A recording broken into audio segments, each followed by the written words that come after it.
다 함께 말씀을 봉독하도록 하겠습니다. 마가복음 14장 44절에서 46절 말씀입니다. 마가복음 14장 44절에서 46절 신약성경 82면입니다.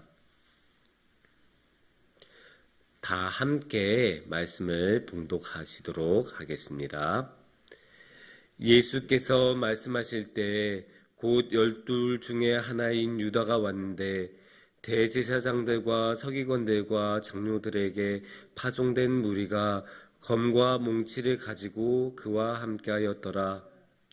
예수를 파는 자가 이미 그들과 군호를 짜 이르되 내가 입맞추는 자가 그이니 그를 잡아 단단히 끌어가라 하였는지라. 이에 와서 곧 예수께 나아와 랍비어 하고 입을 맞추니 그들이 예수께 손을 대어 잡거늘. 아멘. 우리는 지금 모두 아시다시피 고난주간을 보내고 있습니다. 고난주간을 따른다면 지금쯤 예수님께서는 무엇을 하고 계실까요? 이 고난주간의 전통에 따르면 성금요일, 그러니까 고난주간의 금요일인 오늘 오후에 예수님께서 십자가에 달리셔서 돌아가십니다. 거기서 이제 계산을 해본다면, 그렇다면 어제 목요일에 예수님께서는 제자들에게 떡과 잔을 나누어 주셨을 것입니다. 그 다음에 겟세마네로 가셔서 거기서 기도를 하셨을 거고, 기도를 하는데 제자들은 그 기도에 함께하지 못하다가 그 산에서 이제 내려오셨을 것입니다. 이렇게 예수님께서 세 명의 제자들과 함께 내려오셨을 때 많은 사람들이 예수님을 기다리고 있었습니다. 이번에는 환영 인파가 아닙니다. 예수님을 잡으러 온 사람들입니다. 많은 사람들이 칼을 가지고 왔고 몽둥이를 가지고 오고 예수님을 붙잡기 위해서 모여 있습니다. 그 중에 한 명의 사람이 있습니다. 제자였던 가룟 유다. 그 가룟 유다가 나와서 예수님께 입맞춤을 합니다. 그리고 랍비어, 그러니까 선생님이라고 말을 하고 있습니다. 참 눈에 띄는 것이 오늘의 말씀의 45절입니다. 랍비어 하고 입을 맞추니. 랍비어는 방금 전에 말씀드린 것처럼 선생님이란 뜻이고, 입을 맞추는 것, 사실 둘 다 존경의 표현입니다. 선생님은 당연히 존경하니까 선생님이라고 표현을 하는 거고, 입을 맞추는 것은 당시의 관례와 관습에 따르면 존경과 친밀함의 표시였다고 합니다. 하지만 우리도 알다시피 그 속내는 그러한 존경과 친밀함하고는 거리가 멀었습니다. 그 당시에야 지금과 같은 사진이나 이런 것이 없었으니까 누군가가 정확히 저 사람이다라는 것을 알기 위해서, 그러니까 저 사람이 진짜 예수다라는 것을 알기 위해서 예수님을 알고 있는 사람이 저 사람이에요 라고 직접 가리켜야 하는 그런 것이 필요했습니다. 그래서 가룟 유다는 예수님께 곧바로 가서 입을 맞췄었던 것입니다. 입을 맞추니까 기다리고 있던 사람들은 약속이나 한 듯 곧바로 우르르 몰려가서 예수님을 체포하고 잡아갔습니다. 우리가 이렇게 볼 때 입맞춤을 한다고 할 때 보통 좋은 의미로 항상 생각하잖아요. 특히 우리는 연인 간에 또는 부부 간의 입맞춤을 보통 하는데, 그럴 때 입맞춤은 달콤하다라고 많이 이야기를 하지만 이번의 입맞춤 같은 경우는 달콤했을까요? 그럴 리가 없죠. 너무나도 뼈아프고 쓰라리고 마음에 불타는 느낌이 오는 그런 아픔이었을 것입니다. 생각해보면 우리는 예수님의 육체적인 고난에 대해서는 잘 모릅니다. 그거를 예수님만큼 피부에 와닿은 적은 없습니다. 왜냐면 우리가 십자가를 질 일이 있겠습니까? 우리가 살면서 십자가에 못 박힐 일이 있겠습니까? 우리가 채찍을 맞을 일이 있겠습니까? 참 시대가 좋아지고 사회가 좋아져서 우리가 고문당하는 일은 거의 없지 않습니까, 이제? 하지만 예수님이 당한 이런 관계적인 고난은 우리도 많이 겪을 수 있고 또 여러분 중에서도 겪으신 분들이 분명히 있었을 것입니다. 쉽게 말해서 배신.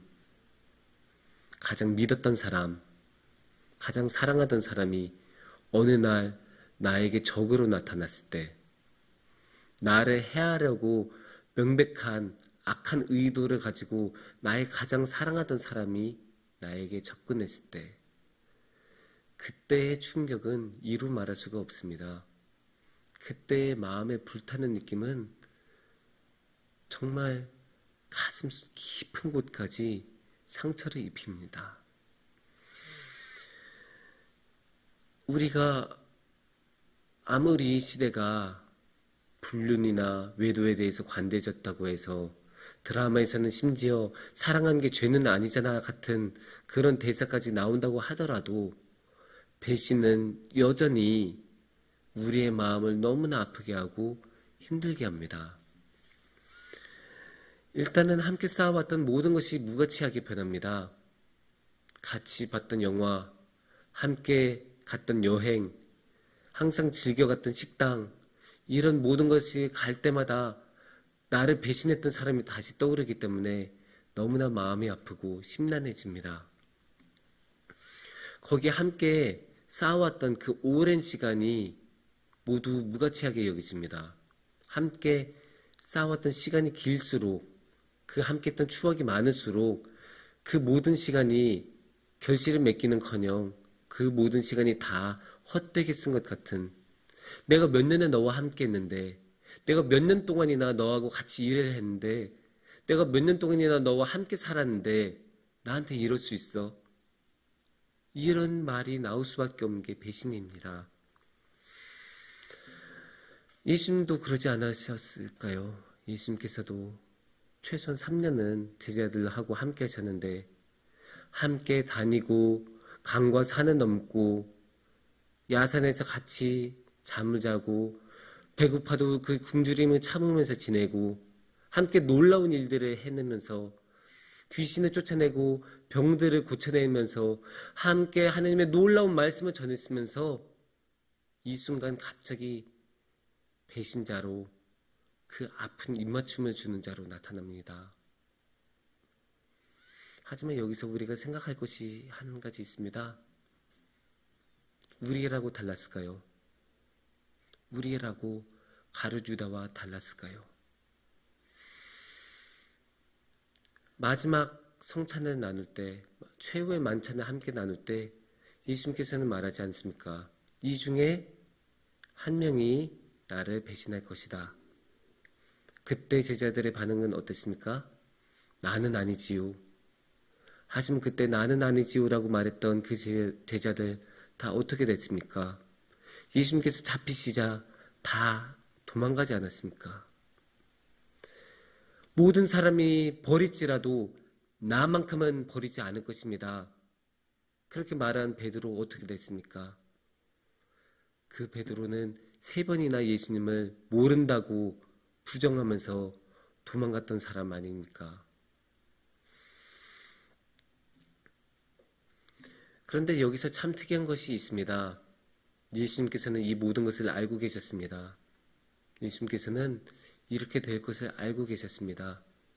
가룟유다가 자신을 배신하고 팔아버릴 것이라는 것도 알고 계셨고, 나는 아니지요라고 말했던 제자들이 자신을 다 떠날 것이라는 것도 알고 계셨고, 심지어 베드로가 몇 번이나 자신을 부인할지까지도 알고 계셨습니다. 알고 계셨다고 해서 그 배신이 안 아팠을까요? 그 배신이 그렇게 아무렇지도 않았을까요? 그렇지는 않았을 것입니다.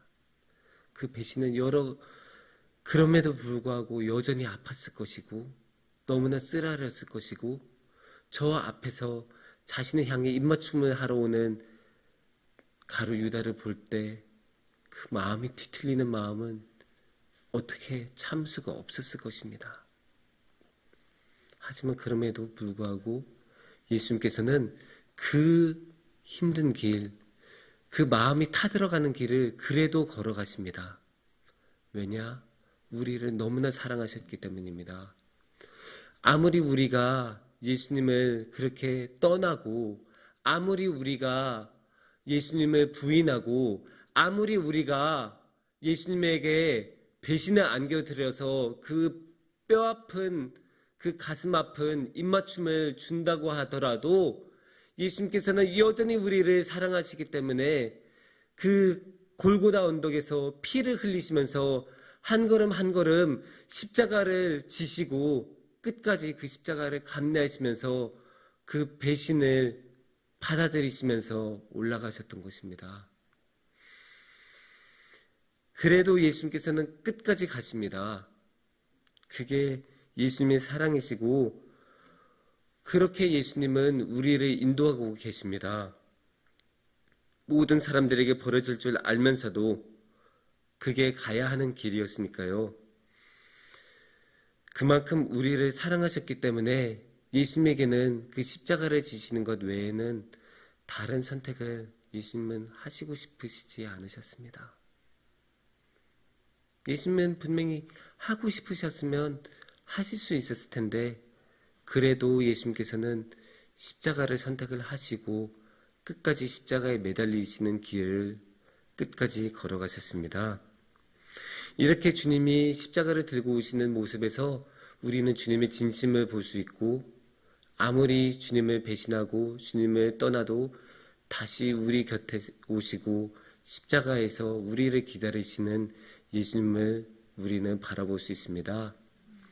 그 예수님을 기억하고 그 예수님과 함께하는 오늘 성금요일이 되기를 여러분께 축원합니다. 기도하겠습니다.